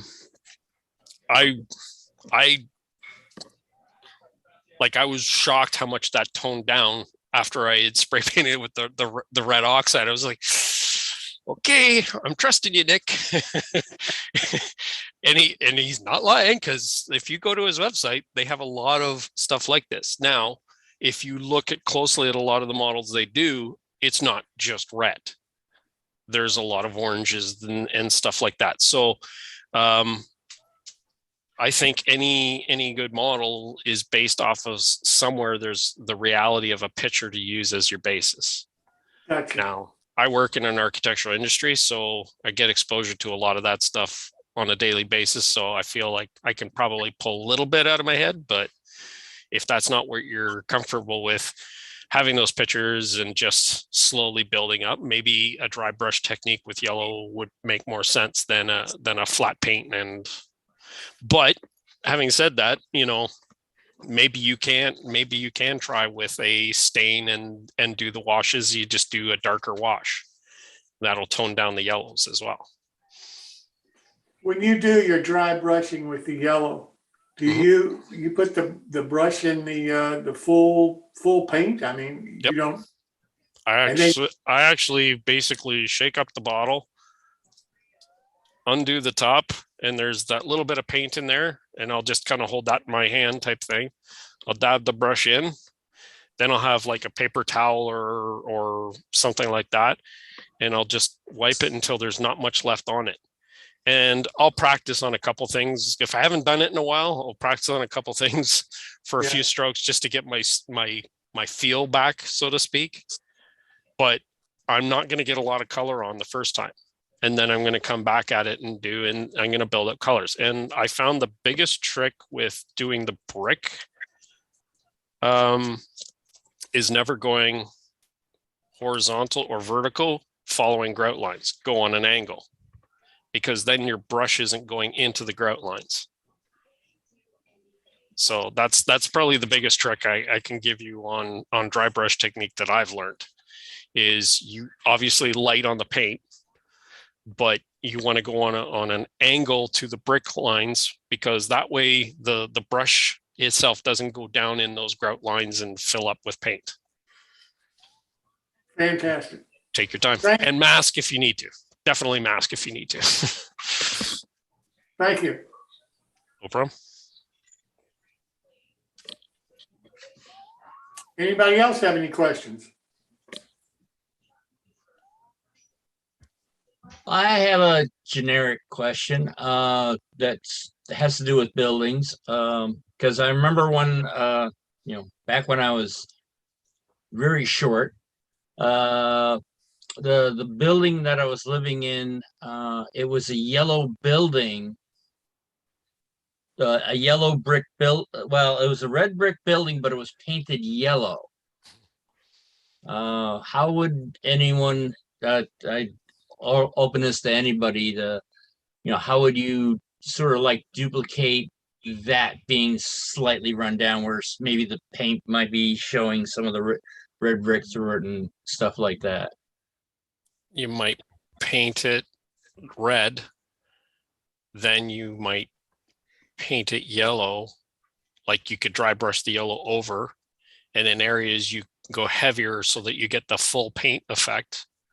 In other areas you go lighter so that the red shows through, so it's like the paint spalling off. I've done something similar to that on a wood building where the paints come off and you're getting that kind of worn wood below. I'll do kind of the stain, and then I'll dry brush the paint on. But because the stain still shows through, it looks like the paint's peeling off. I know people do other techniques for that, but I find that that's been successful as a way to go. But you could do the exact same kind of idea with that, or you paint it with the red, and then you paint it with the yellow lightly, and then you start lightly sanding it so that the yellow is coming off and the red's coming through. You can play with that as possible technique too. I know Nick's done that technique for having bricks become way toned down, like they are spalling or the effervescence, I think they call it, is starting to come through on the brick. So it's a way to do it where you kind of actually have to create the red brick below it, and then you're kind of covering it up and then kind of bringing it off a bit. I can, if you let me share quickly one picture, I'll show you what Brian's talking about. It may not be exactly what you're speaking to, but it's the same, I think the same idea. So let me, if I can, show you a picture from my website that is part of one of the how-to articles. Can you see this? Yeah, can you see this photo? So basically this wall section was just spray painted the red oxide primer that Brian referred to earlier. And all we sometimes tend to do is just kind of rub off a little bit of that paint with a sanding stick. And that way you get the natural wood color showing through, which happens to be like a yellow brick. So it's a bit of an inverse of what you're asking, but that idea could work for you too. Yeah. Yeah, sometimes you have to build up to take off. Yeah. To replicate that kind of effect. Yeah. So a good question though, Ed. Yeah. Yeah, it's an interesting. I've never tried that on any brick building, but it would be interesting to see it. Because there are all sorts of those buildings that I see around where people have painted over the original brickwork and then it's just gone to hell type thing because the moisture and whatever that gets in behind the brick and everything is just popping all the paint. All right, thank you. Is James Schultz available? Jim, it's David Schultz. I don't know whether James is his son. I don't know whether James is here or not. I'm here, but is my dad on? I see David Schultz here. Yeah. Oh, He's yeah. muted. Here. There he Is is. Dave available? Yeah. Yeah. Yep. So what is your question? Well, I'm having trouble deciding where the part begins in these stringy things. Am I supposed to be pulling out all these strings? On the back sides of like the car sides, yeah, you'll see some of the stringy things. I'd just leave those in there.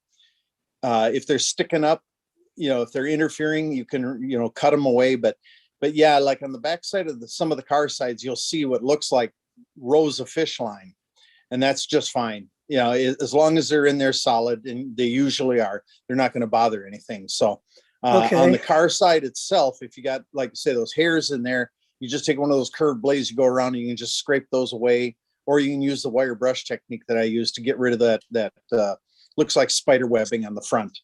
Yeah. But All right. the car side itself looks like it's got streaks in it, but once you spray primer on it, none of that shows through. So it's just strictly like an optical illusion, or the lines are so minute that once you spray primer, it fills it all in. So you're not going to have a problem with the car itself looking like a series of strings. Yeah, I took out the those cast-in grab irons, and one of them started peeling off a layer of the car side. Oh, It's yeah, I like haven't had that happen. it's like stringy stuff. Yeah, I know what you're talking about. I haven't had any of that happen on mine. If it does tear away, you can use a little squadron green to fill it in. If it's a big part, you can glue that piece back in. Sharp blades really help with cutting those pieces off so they don't hang. They tend to hang on to each other, so you got to cut that stuff away. But Okay. Just a side comment, when you cut that, if you're cutting literally with the progression of the printer, it's different than if you're cutting in a 90 across each of those strands. And so if you don't get cut very well across them and you pull, they can tend to pull up. Think about string cheese. If you tear a string cheese apart, and how that's literally what it's like inside there. They're bonded as a strand, and then they don't bond as well to the next strand. So one direction, there's a lot of adhesion across-wise. The other, there's a lot less, especially in long, thin parts, like those floors where there's a lot of linear print. Yeah, it's diagonal on the car side, and it tore up a piece, maybe about a 1/4 inch. But you got to make just absolutely sure you're cut through everything before you start trying to pull it off, because otherwise it'll peel back like that. All right. Yep. And the one other question is on the ends. We're basically supposed to sand all of these lines off the braces, the car end. They're stringy. They're right, and that's where that wire brush came in handy to rub that out. And amazingly enough, when I first grabbed it, I was going very light with it because I thought it was going to scratch the surface of stuff. But amazingly enough, you can bear down on that brush pretty well, and that removes a lot of that spider webbing that you see on there. And the at the ends of those, I don't know, there's a bar across it. It really looks like it might be part of the part, but yeah, basically it wraps around hemisphere. that bar wraps around the car side. So yeah, you don't want to sand that off. If you do, you do, but you don't. You try to avoid that. But the stuff is really pretty tough. Removing the flashing is a little bit of a trick, because if you press too hard or you rub too hard, it just tends to melt. It doesn't tend to sand off like styrene would. So you have to kind of one stroke at a time, just kind of take it lightly, and eventually you'll work through it and get it off of there. Okay, thank you. Yeah, you're welcome.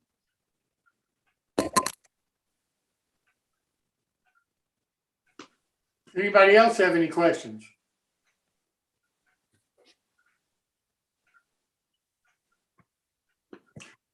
Well, I certainly appreciate everybody being here this evening. Thanks so much for all of the people that presented the build along features tonight. Well, I really appreciate that, and I think all of you did a fantastic job. So thank you so much, and we'll look forward to seeing the continuation of those these build alongs. The next show that we have is November the 17th. Where Motrack, the 4 modelers building the 4 different scales of the model in Motrack, will be back with us. Dave Schultz will be back with us building the All Nation car. Nick and Brian will be back with the ITLA build along. And Chris Blackmar will be here building one of his sandbox models. In addition to that, we've got a real treat because one of the real senior people in the NMRA and it's been in just about, I think, every position there is, Charlie Getz is going to be here to talk about the museum that the NMRA has in California as part of the California Museum. And I think that ought to really be interesting. I personally, I haven't found a real explanation of that anywhere so far. So I'm really looking forward to Charlie being here with us and sharing what is in that museum and how it's going and what the plans are for the future. So I hope you can join us again. Thank you so much for being here tonight. I hope you enjoyed the show. Most importantly, I hope you learned something. So now I'll turn it over to Mr. Clark Kooning, MMR, for the start of the after show. Again, thanks so much for being here this evening. Well, isn't that a strange way to get into the start of the after show? Absolutely. Absolutely. Oh, it is. It's all yours, Clark. Now you can have it all. Thanks. Yeah, it's hey, that was a great show tonight. Thank you everybody for participating and asking questions and stuff. So so here at the after show, we sort of do a after show as well. But this is kind of a free for all. You can ask questions, join in. I usually sort of go around to see who's around, and especially for people that we haven't really talked to too much. Let's see. Well, who haven't we heard from tonight? Oh, well, now there's a new face, Paul. And I don't get mad at me if I pronounce your last name. Is it Shank? Shank, very good. Oh, okay. So Very not good. bad. So Paul, where are you from and what are you modeling? Originally from Newton, Massachusetts, which is what I'm more or less modeling, New England, Okay. the 1950s. Currently in Atlanta, Georgia. Been Oh, well, down we here. won't hold that against you. Yeah. I won't tell you what they think of Northerners in Atlanta. It's I'll keep it. I'll keep I it know G-rated. many of those guys in the Piedmont division. So Yeah, it's been a real nice division. We got a small group. Finally got together with them. The division is big, but our in-town group, quote unquote, got together at my place last Saturday for a couple of hours to have an operating session for the first time in a long time. oh, good. If you want to look at my layout, write down the spelling of my name, and on YouTube, go to Piedmont Pilgrimage, Paul Shank 2021. They did a video for me in 2020, but I like the 2021 video even better. So if you want to see about a 6-minute run through of what the layout looks like. Hey, Paul, do you want to talk about the Piedmont pilgrimage a little bit? Sure. It's been going on for many, many years now. I think I've participated for 12 years. And before COVID, we had anywhere from 70 to 80 layouts that would open up. You'd have like 3 or 4 each morning, Saturday and Sunday morning, another 3 or 4 in the afternoon on the weekends, running from mid-October until the end of Thanksgiving. They would cluster them geographically so that if you got to one of them, say on a Saturday morning, you could easily get to the others that were open that morning for 3 or 4 hours, generally 4 hours. And to make it work well, what we usually do is have members who volunteer to assist with a particular layout. So Saturday last week, I was the host outside the guy's basement layout, checking people in, making sure everybody had a mask on. This year, a number of people did open up to have people come in to see the layouts, but a number of us are still virtual. I have reasons in my case, to keep it virtual because of my wife's compromised immune system. But that's another story we don't need to get into. But so it was really nice to do the operating session last weekend. But you've got 60 or 70 layouts in general. We had 62 people show up at the one that I helped with last weekend. There were times that before COVID, I could have anywhere from 70 to 110 people that came by. And the word got out that I let kids run the trains during the open house, during the pilgrimage. And obviously their parents are there with them. So I know they're not going to do anything wacky, but I'll give them a train and a controller. I use Digitrax, and let them run it around the layout. Takes about, if you do the longest route, it takes about 7 minutes to do it at a decent speed. And the kids just love it. Just Oh, love that's it. good. Just keep those throttles away from Howard the Horn. Yep. Yep. Yeah.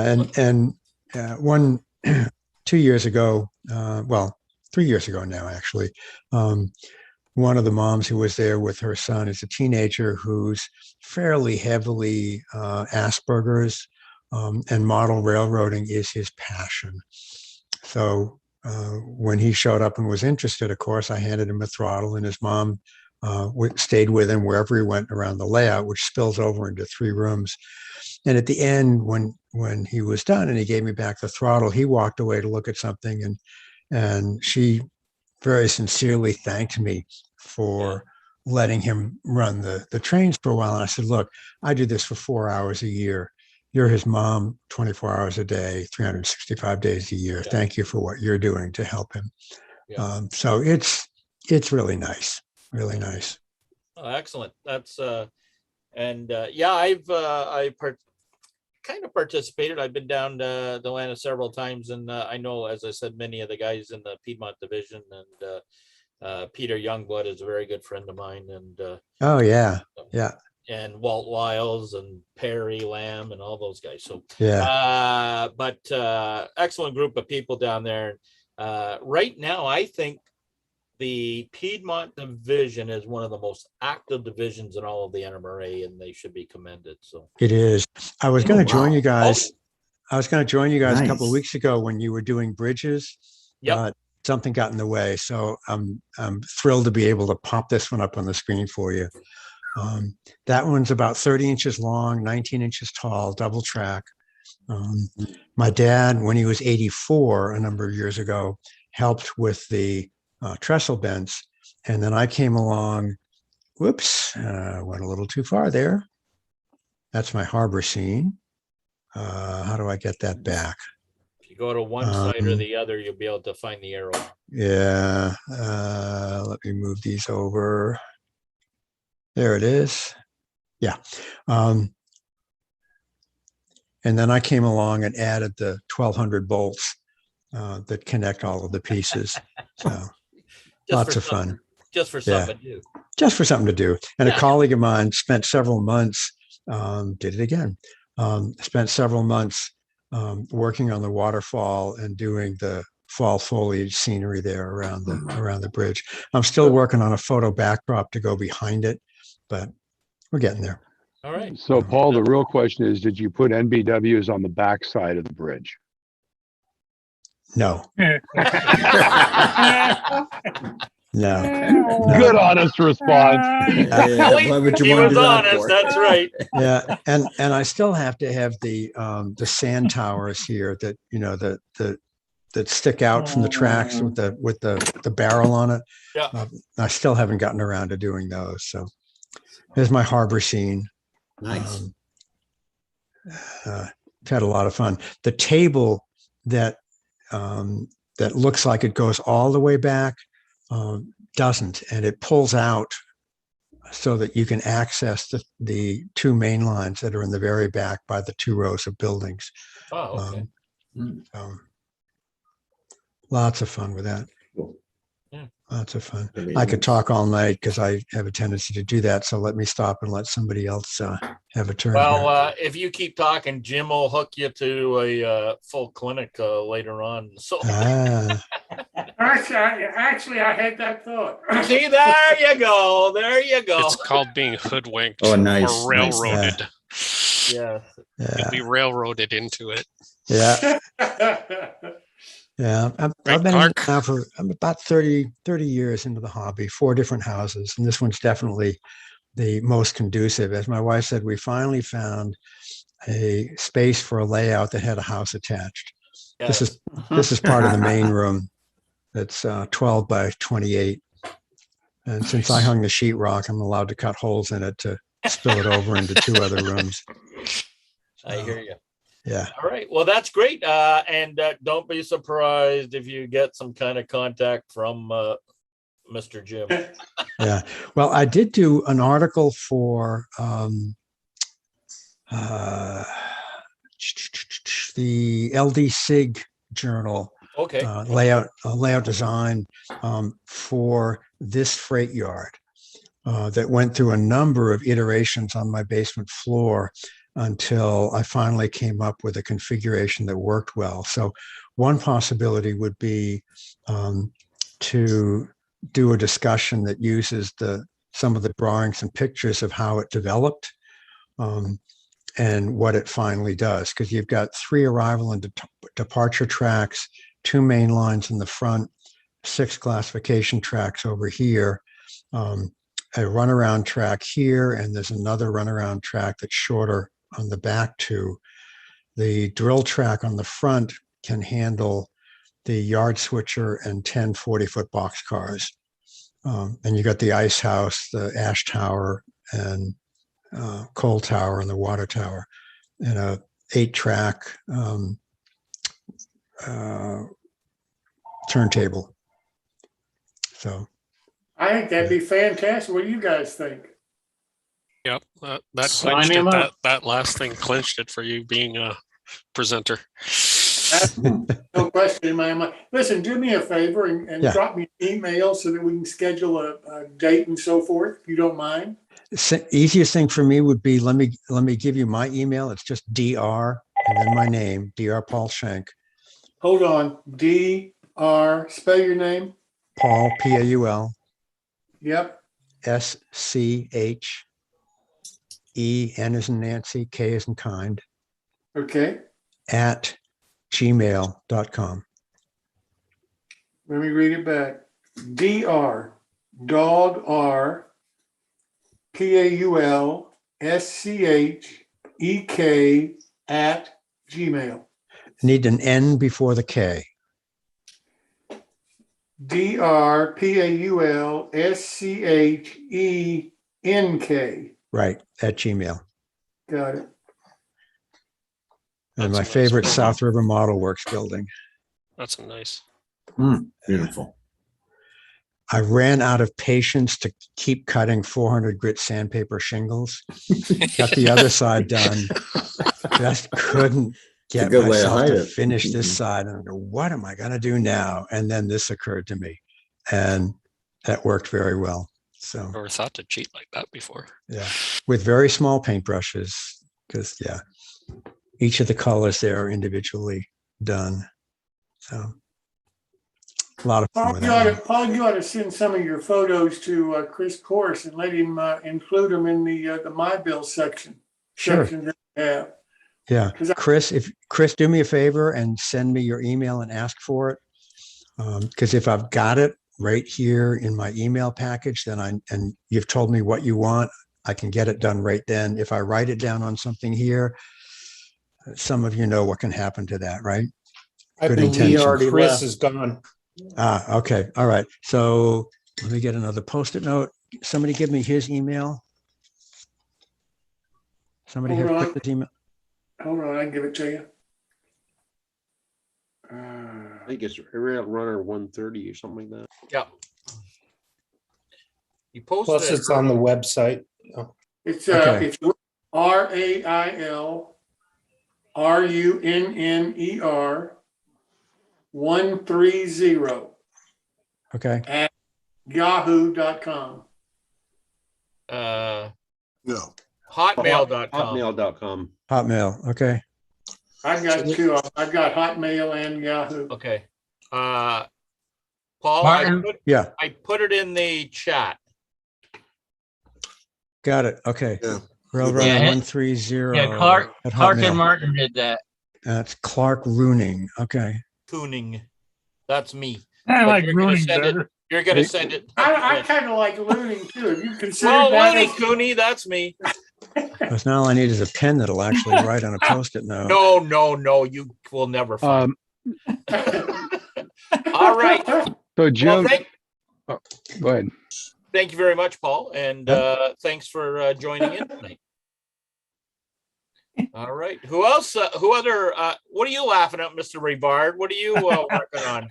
I'm working on a building that was by ITLA. Oh, Nick made it for me. It's an O-scale building. It's a tool shed, and the WOD is doing a clinic on this. Oh, okay. And he made this one as a new model that he hasn't put on production yet. Right. And he wanted me to do a write-up on it. So I've been taking a lot of pictures of it. Okay. And you can see the inside. Inside I put a lot of studding in it. Nice. So it's all done with powders there, Clark. All right. Well, I told you you need to develop. I know we got to get together on that. Yeah. Well, come on. You're a long ways up there. I can't beat everybody to death to get a clinic out of them. So Jim and Clark, I have to jump off and Okay. And I'll throw it to Clark, the thing over to you. But before I go, I put a link in here in the chat. So one of the nice advantages of living in California is we're close to the California State Railroad Museum. And actually I've done 2 trips up there. You can grab a train and from where we are about 25 minutes away in Martinez. It's about an hour and 10-minute trip up. Last time I went, it was $27 round trip. Which made it pretty reasonable. So we went up back in June with some of us from the local club here. And then in October, we actually made a trip up. We had about 40, almost maybe 45 members from the Coast Division of the NMRA went up. And Charlie Getz actually went with us and spent about an hour walking through the museum. TSG actually is going to make a video out of that. We shot some different video of it because it was an interesting tour. For example, one of the things as model railroaders, as you walk in, there's a wall that's a timeline wall of the hobby. So it starts on one end with the fact, and one that probably none of us really knew is, does anybody know how the Titanic factored into model railroading? I do, but I've seen the Charlie Getz video. In the video. So basically the idea is that the Titanic, there were model railroading magazines from the UK, which was where they came from at that time. And the whole shipment was on the Titanic and went down. So the whole model railroading industry was set back by at least a month or two because of the Titanic. But anyways, you look down this wall, there's a place where there are 9 painted brass models, and next to it, there are 9 other painted brass models. As a model railroad, when you walk past the first time, you look and you say, oh, brass models and painted brass models, they're showing the difference. Charlie pointed out that those are the 9 PFM models that when PFM had sold a certain number of models, their Japanese partners would do the very Japanese thing of gifting them a gift. And it turned out the gift was they would be sitting in the office and a box would show up with one of the models that was basically plated in 22 karat gold.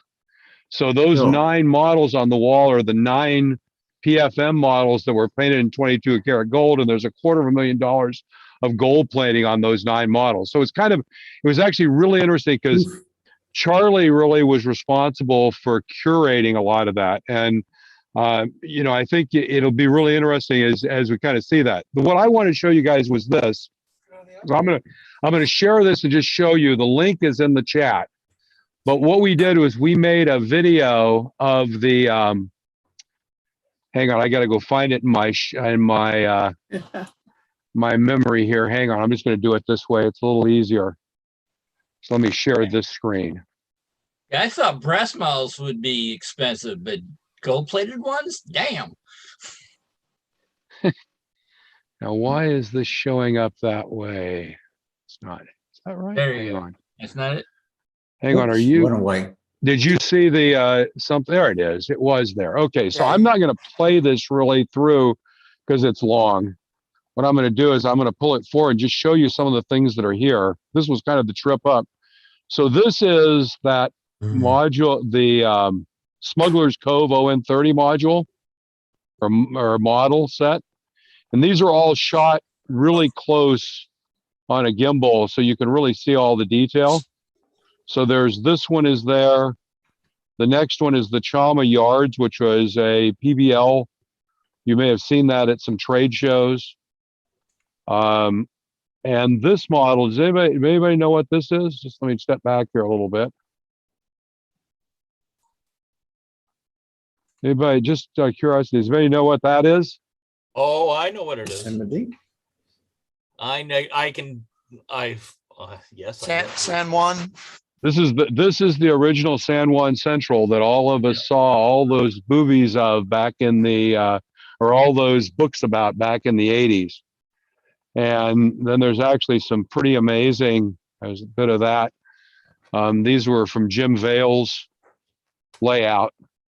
So, you know, one of the things I think, coming back to your real question there, Jim, about what it's all about, it really is about two things. It's about basically all the things that are part of the hobby, but it's also just about what amazing things people have created. So I think it'd be great to have Charlie come talk about it. I hope you'll bring a bunch of pictures and talk. And it's a pretty amazing thing that it is really a model of not, you know, a model railroad, but the hobby of model railroading and how you get into it.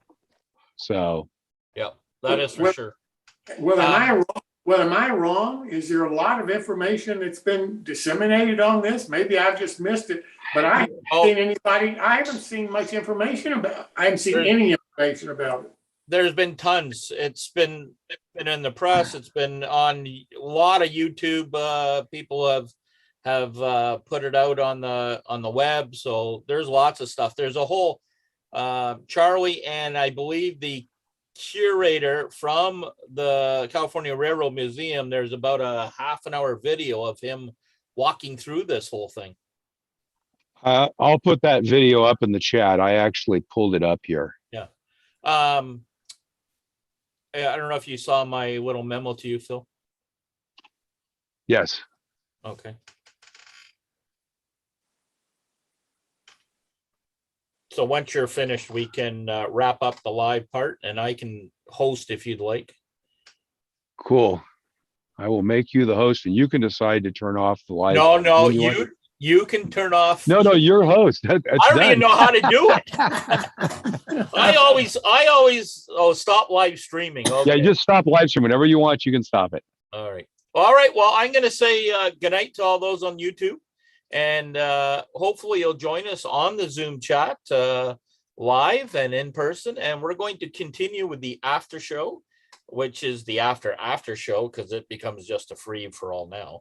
And we'll stop the live stream and continue on Zoom. Stay by, everybody.